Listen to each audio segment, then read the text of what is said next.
Le secret de la croyance, c'est que la croyance est une fonction du mental.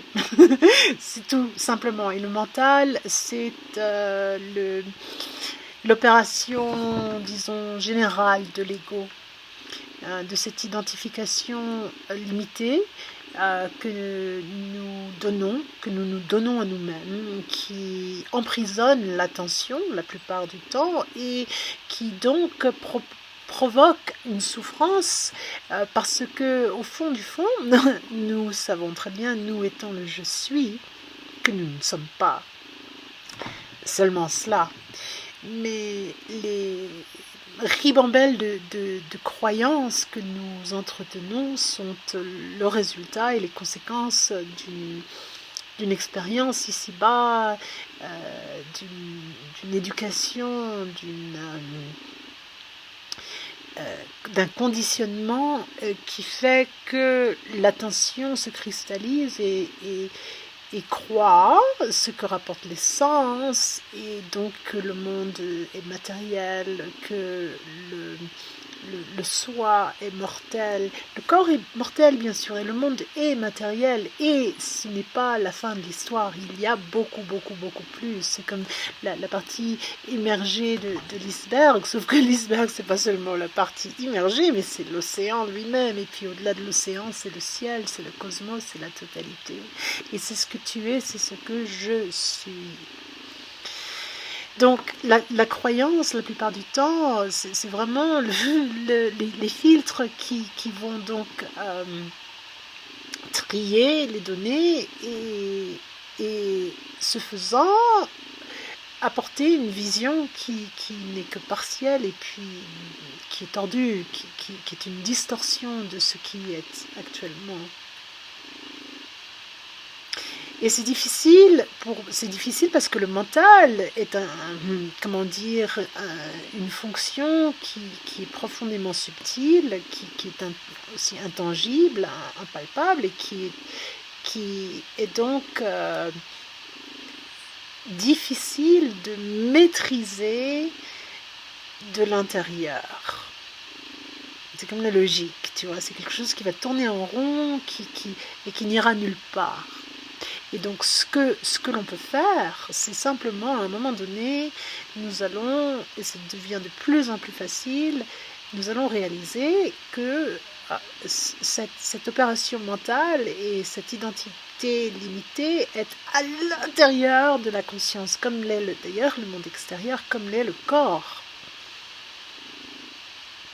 Et bien sûr, les sens rapportent que je suis à l'intérieur de mon corps. Oui, c'est ton ego qui est à l'intérieur de ton corps. Mais ton corps et ton ego sont à l'intérieur de ta conscience. Et ta conscience, c'est la mienne. C'est la conscience. C'est la seule qui se émerge à travers ces différents filtres, ces différents êtres, ces ouvertures différentes qui nous donne la diversité fabuleuse du monde. Tu vois ce que je veux dire?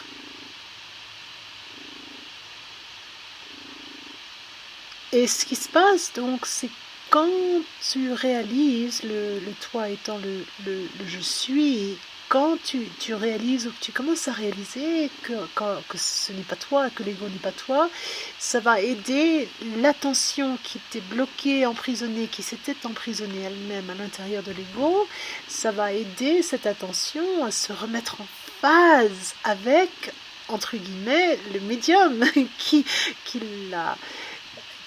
la compose et qui l'entoure. Et du coup, les fausses croyances vont disparaître, elles vont se dissoudre, et les croyances que l'ego entretient se mettront en phase avec la vérité que tu sais dans ton cœur. Parce que les croyances, c'est dans la tête. C'est vraiment dans la tête, les croyances, c'est pas dans le cœur.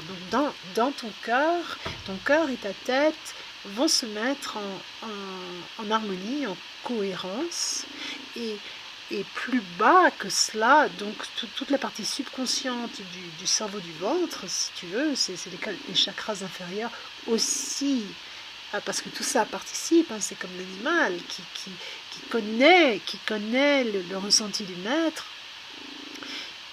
va se mettre en phase également avec ce que connaît, ce que c'est le cœur et ce que reflète la tête. Et c'est pour ça qu'on parle de cohérence et d'intégration et d'incarnation, d'incarner que la conscience unifiée s'incarne ici-bas dans cet univers apparemment matériel et dense qu'il est, mais qui n'est pas que cela. Tu vois? C'est vraiment cool ce truc, c'est vraiment extraordinaire. Et à mesure que ce processus se découvre, que tu le découvres, que je le découvre intérieurement, ce qui était l'identification se révèle comme étant une série de bulles, de bulles sur comme un collier de perles, de bulles. Enfin, tu vois, tu suis la métaphore, plus ou moins bonne métaphore, mais ça se révèle comme étant donc une suite de bulles, de mémoires, d'identification, d'univers quelque part, mais qui sont à l'intérieur de ta conscience et qui ne correspondent pas, qui ne sont pas la finalité, la totalité, qui sont intrinsèquement limitées.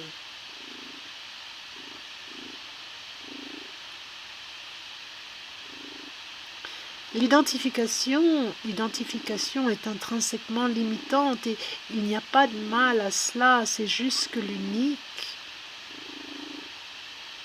se révèle et se libère au-delà de l'identification. Comme l'espace même où va s'exprimer l'identification. Et lorsque cette expression et l'espace même sont reconnus comme étant une chose, alors la frontière du petit soi se resitue où elle est réellement, c'est-à-dire dans l'instant présent.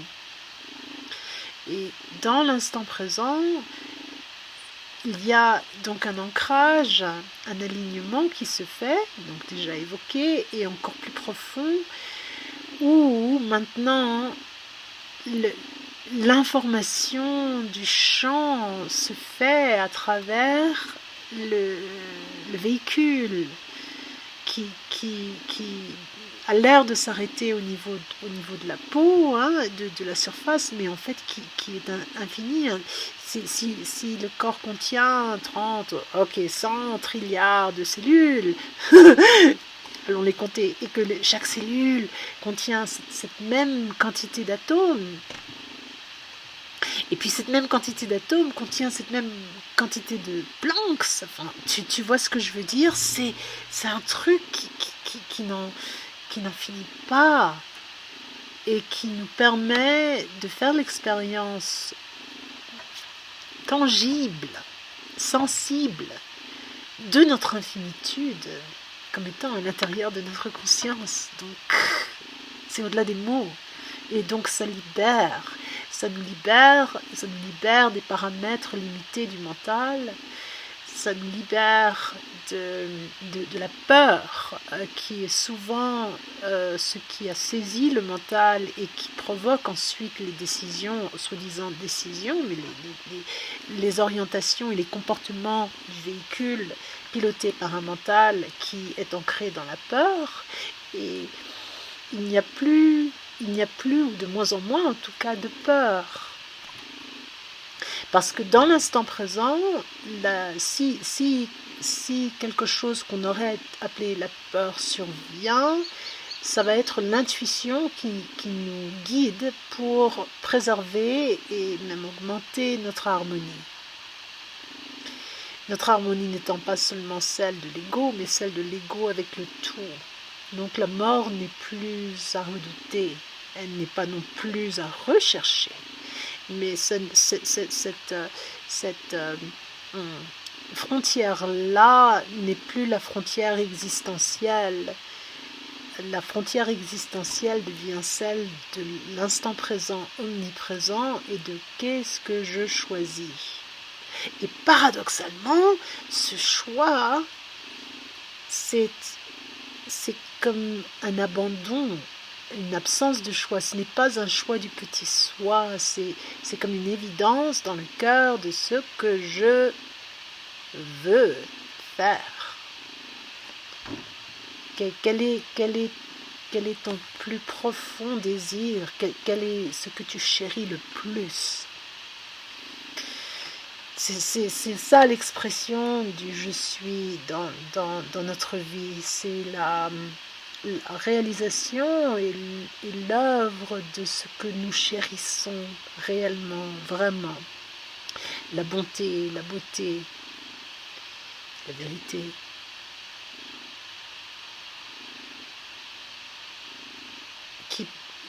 Qui prennent naissance et se distinguent dans un médium de silence, au-delà des mots. Un silence qui est lui-même comme un instrument de cette musique, de cette voix divine, sacrée, tu vois. Et l'invitation d'être là, ici maintenant, c'est vraiment sympa pour le corps, parce que ça va t'aider, ça va te permettre, ça me le permet, je dis le je et le tu, comme nous sommes les véhicules, et donc des expressions respectives de la même chose, mais ça nous invite à nous détendre et à nous installer.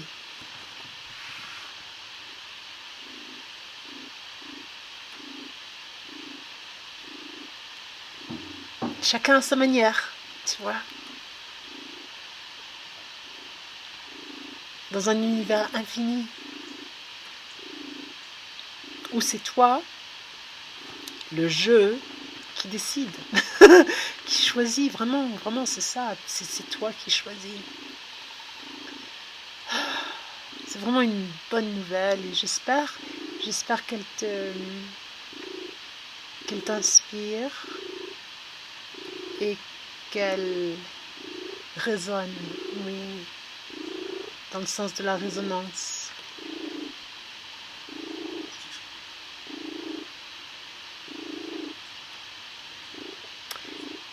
Et peut-être une dernière ou une avant-dernière chose, comme diraient certains, la dernière c'est l'avant-dernière, c'est que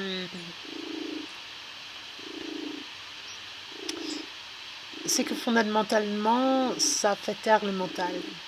C'est pour ça que j'ai parlé de silence, mais ça ne veut pas dire qu'il n'y a plus de son.